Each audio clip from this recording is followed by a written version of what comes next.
What happens when arrogance walks into a room and meets courage that refuses to bend? What does it look like when someone thinks they can belittle a woman like Jasmine Crockett and walk away unscathed? Kash Patel thought he could steamroll her, with a smirk and a sharp tongue. But what he didn't expect was her bravery, a force so steady it silenced every whisper in that packed conference hall.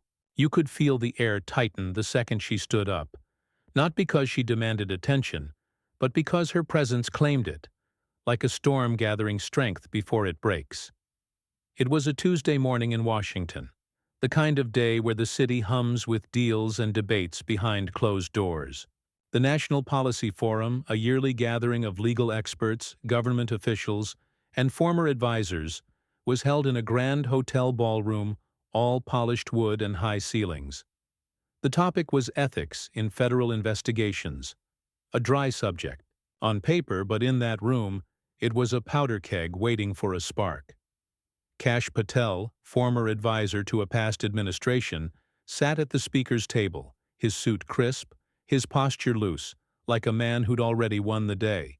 He'd been invited to share his insights on investigative oversight, but everyone knew he was there to flex his influence, to remind the room he still had pull. Jasmine Crockett, a congresswoman with a reputation for cutting through nonsense, was seated 3 chairs down, her notepad open, her pen still. She wasn't here to perform. She was here to listen, to challenge, to hold people accountable. The room was full, maybe 200 people, a mix of gray-haired attorneys, mid-career bureaucrats, and a few journalists scribbling notes. The moderator, a retired judge named Harold Grayson, kept the discussion moving, but the undercurrent was sharp. Patel had a way of talking that grated, his voice loud, his words clipped, like he was lecturing a room of amateurs. He'd already interrupted 2 speakers, tossing out comments about their lack of real-world experience. Nobody clapped back. Hard, not yet. They nodded, smiled tightly, and let him roll on. But Crockett? She was watching. Her eyes flicked to him once, then back to her notes, like she was measuring something, waiting for the right moment. The tension wasn't loud, not at first. It was in the small things, the way Patel's chair creaked when he leaned back, the way Crockett's fingers tapped her pen just once before stopping. The audience sensed it too, a low buzz of anticipation, like they knew something was coming, even if they couldn't name it. Patel got the floor for his main remarks. He stood, adjusted his tie, and started in with that tone, the one that says he's smarter than everyone else. He talked about leaks in federal investigations, how oversight committees were too soft, too slow, too caught up in legal theory to understand the gritty work of keeping the country safe. Then he turned, looked straight at Crockett, and let it fly. "Congresswoman," he said, his voice dripping with condescension, "I'm sure your courtroom days taught you plenty about filing motions, but out here we deal with threats, not paperwork." The room froze. A woman in the front row coughed, then went still. Grayson, the moderator, shifted in his seat, his mouth half open, like he wasn't sure whether to step in. Patel didn't stop. He leaned forward, hands on the table, his smile sharp. "Maybe stick to what you know," he added. "Investigations aren't debates you win with a gavel." It was rude, it was personal, and it was meant to cut. The audience didn't gasp, but they leaned forward, eyes darting to Crockett. Would she take the bait? Would she snap back or shrink? She didn't do either.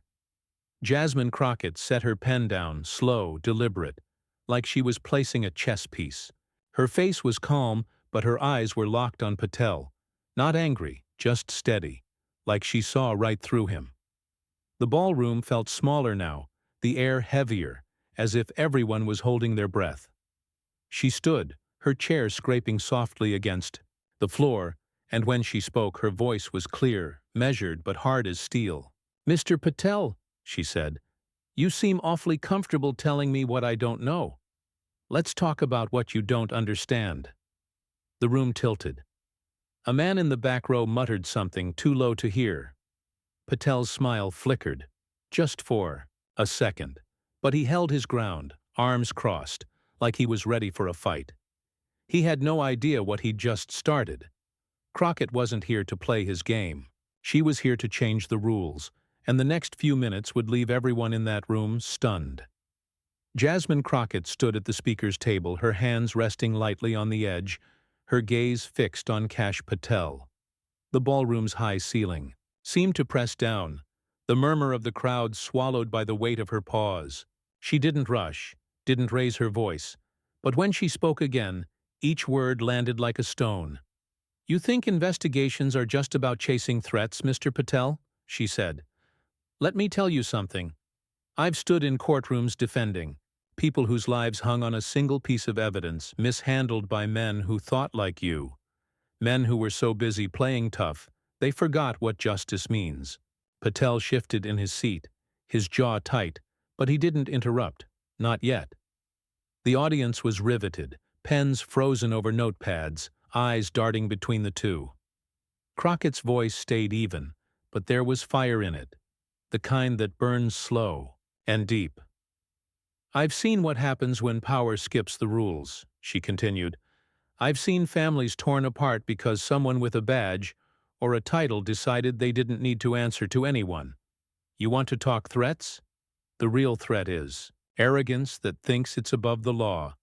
Patel couldn't hold back anymore. He leaned forward, his knuckles white against the table, his voice sharp and loud. "That's a nice speech, Congresswoman, but save it for the campaign trail. Out here we don't have time for sob stories. We make hard calls to keep people safe." His words were meant to sting, to dismiss her as emotional, irrelevant. A few heads in the audience nodded, but most stayed still, waiting. Crockett didn't flinch. She tilted her head slightly like she was studying him, then stepped away from the table, moving closer to the center of the platform. "You make hard calls?" she said, her tone slicing through his bravado.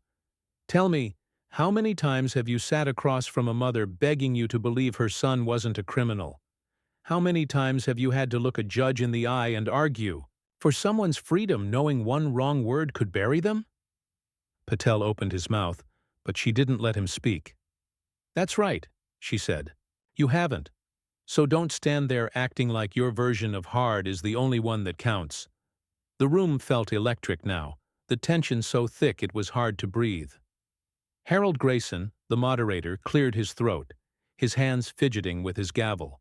"Let's keep this focused on the topic," he said, but his voice was weak, like he knew he couldn't steer this storm. Patel ignored him, standing now, his face red, his finger jabbing the air. "You're out of your depth," he snapped. "This isn't a courtroom drama. You want to talk justice? I've seen classified reports you'll never touch. I've made decisions that kept this country standing. What have you done besides argue with lawyers?" It was a low blow, crude and personal, and it hit the room hard. A woman in the third row gasped, then covered her mouth. A journalist near the back scribbled faster, sensing a headline. Crockett's eyes narrowed, but her posture stayed steady, her hands clasped in front of her like she was anchoring herself. She took a single step toward Patel, not close enough to crowd him, but enough to make him feel her presence. "You think your secrets make you special?" she said, her voice low but piercing. "I've fought for truth in rooms where people like you hid behind closed doors. I've won cases against men who thought their titles made them untouchable. And you know what? They all sounded just like you, loud and wrong." The audience stirred, a few murmurs breaking the silence. Patel's face twisted, his confidence cracking. He slammed his hand on the table, the sound echoing through the ballroom. "You don't get to lecture me," he shouted. "I've risked everything for this country while you were busy playing hero in some small-time court." The insult was desperate, sloppy, and it only made him look smaller. Crockett didn't blink.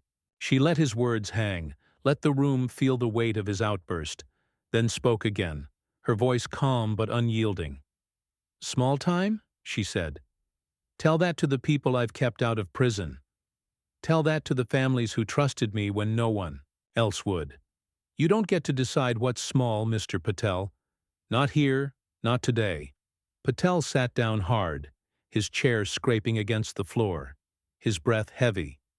He looked around, maybe hoping for support, but the room wasn't his anymore.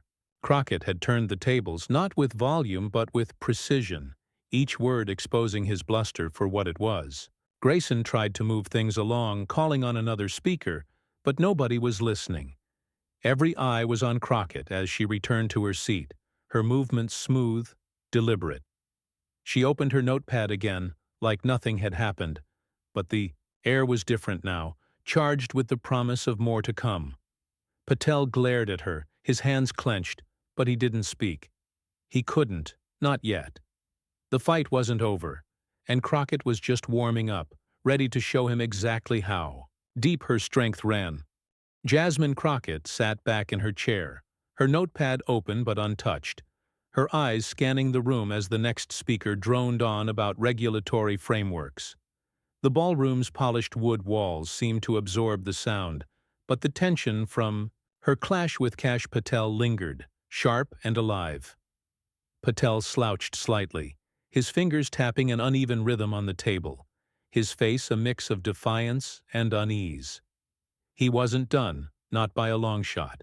The audience could feel it, their attention split between the speaker's bland points and the unspoken battle still simmering.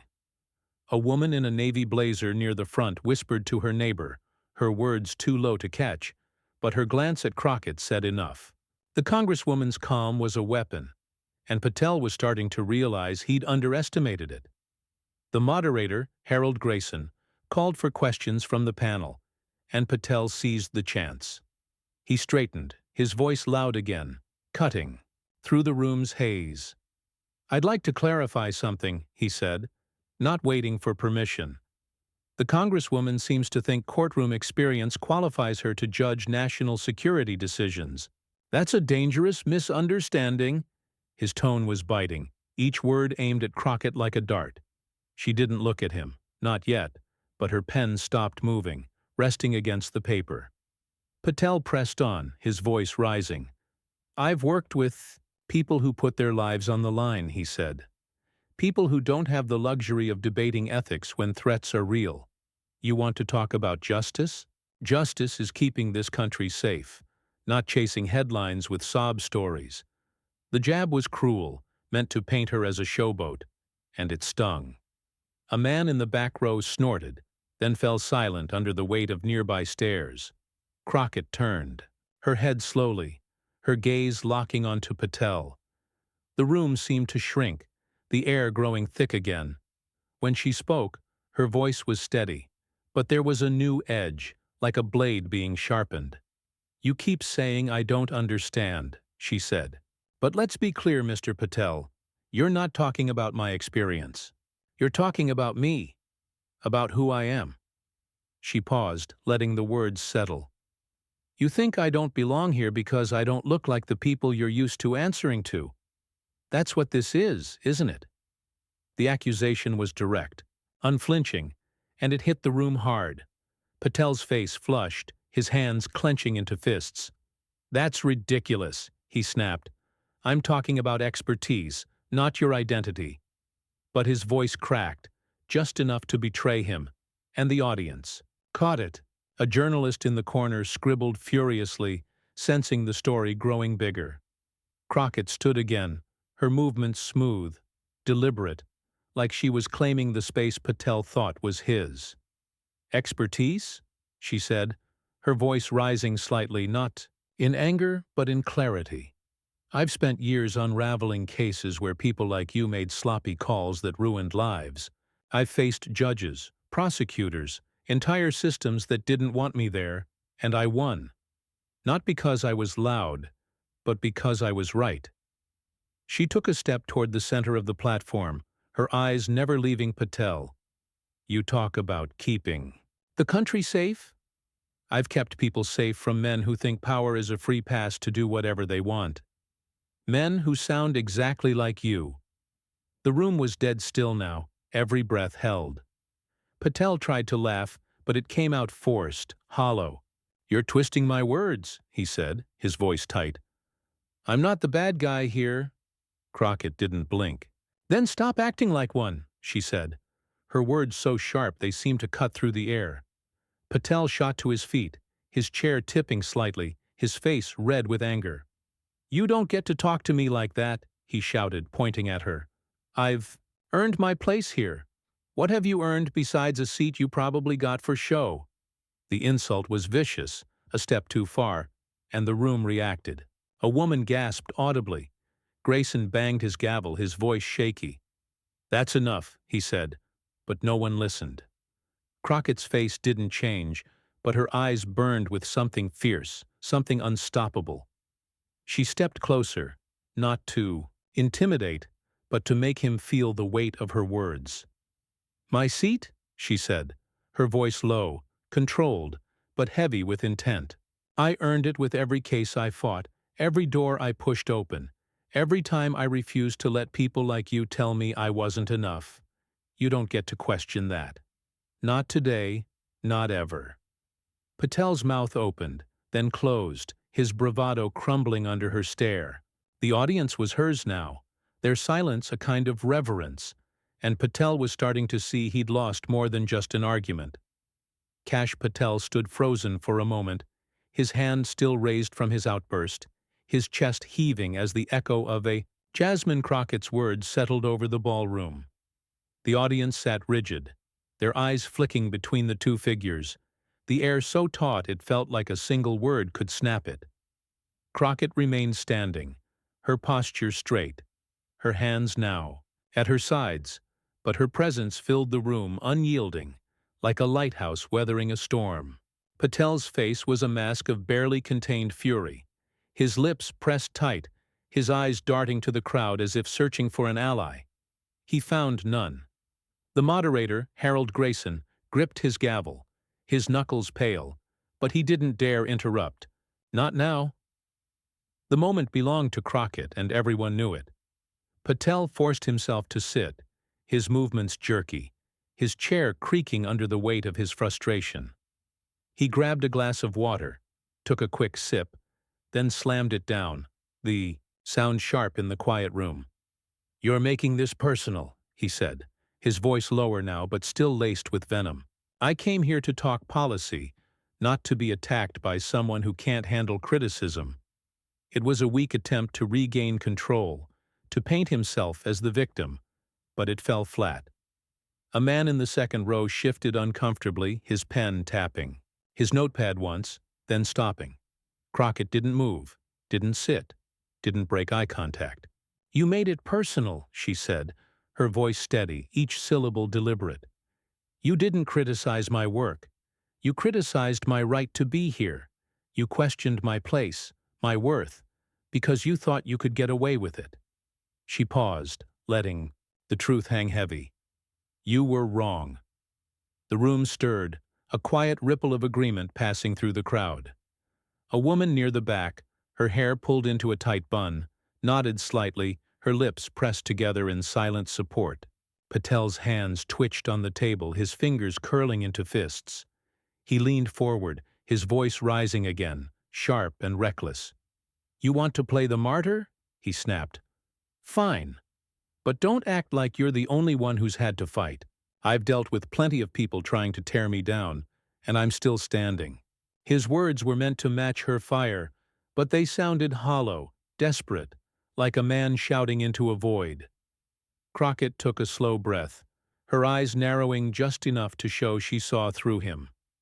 "Fighting to keep power isn't the same as fighting for people," she said.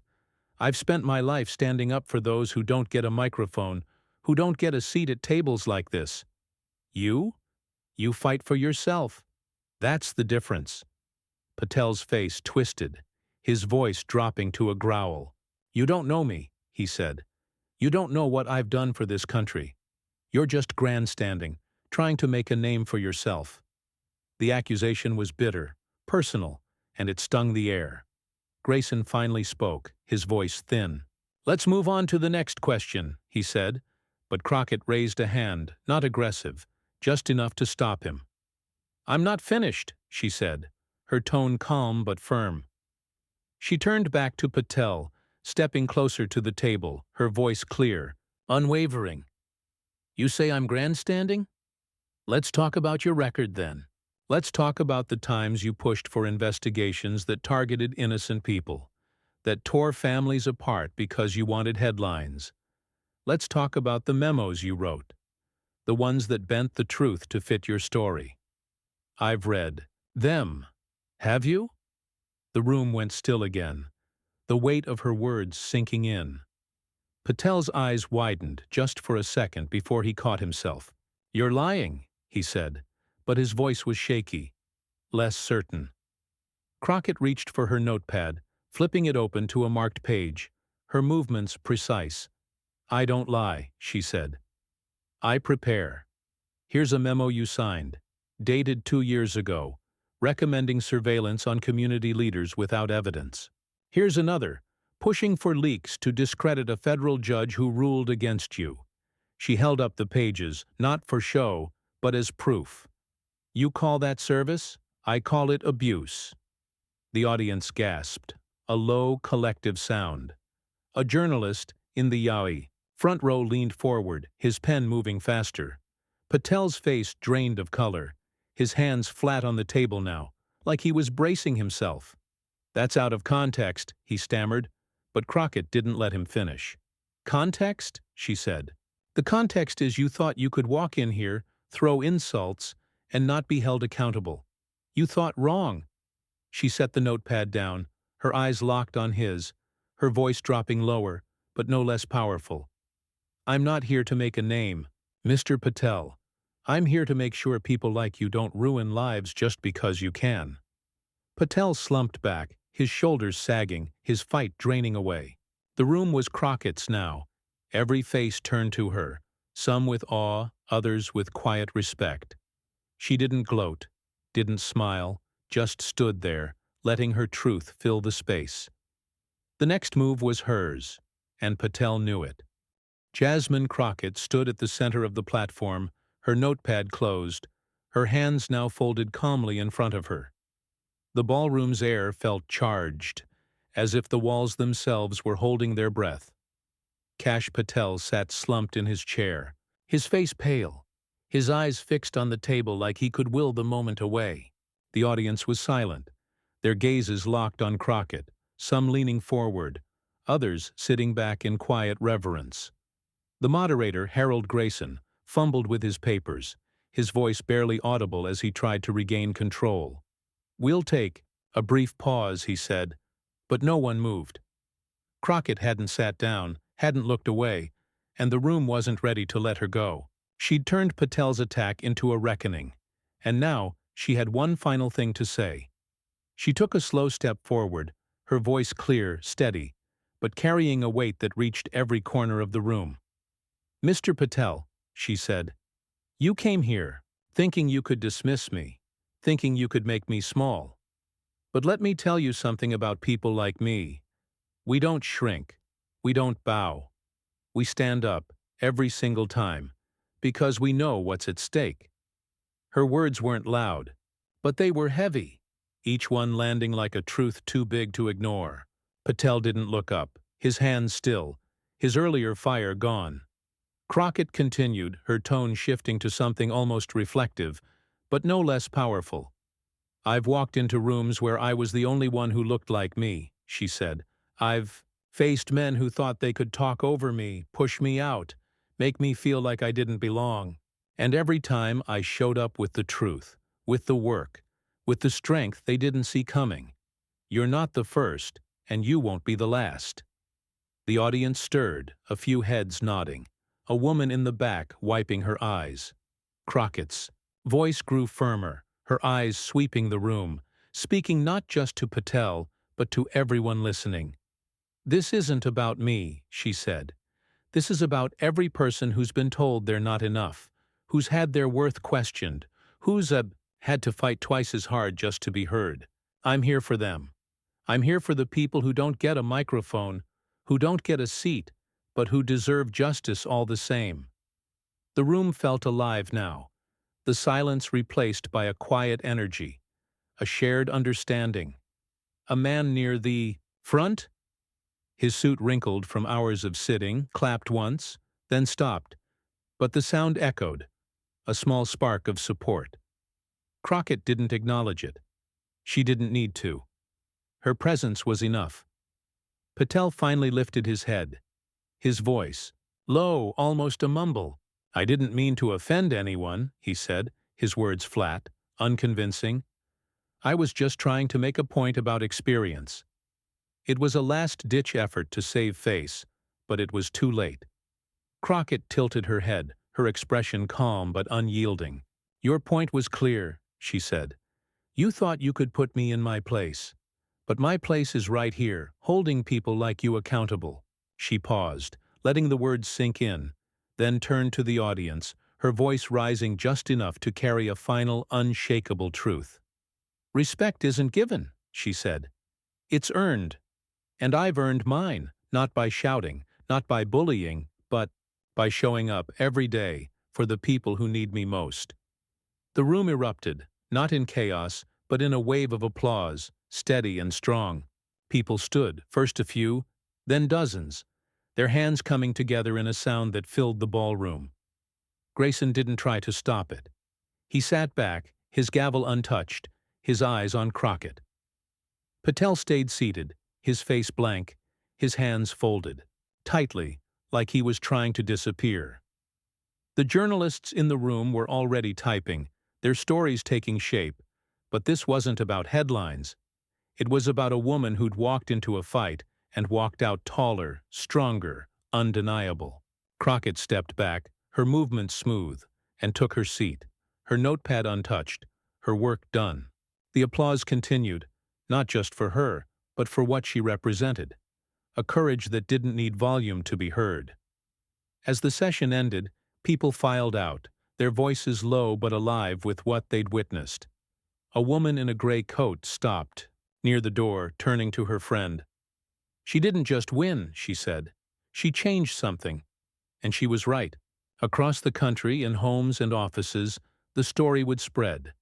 Not because it was loud, but because it was real. Jasmine Crockett hadn't just defended herself. She'd defended everyone who'd ever been underestimated, and she'd done it with a bravery that left no room for doubt. Patel left quietly, his head down, his name no longer the one that mattered. Crockett walked out last, her steps steady, her eyes forward, ready for whatever came next, because she'd already proven she could handle it all.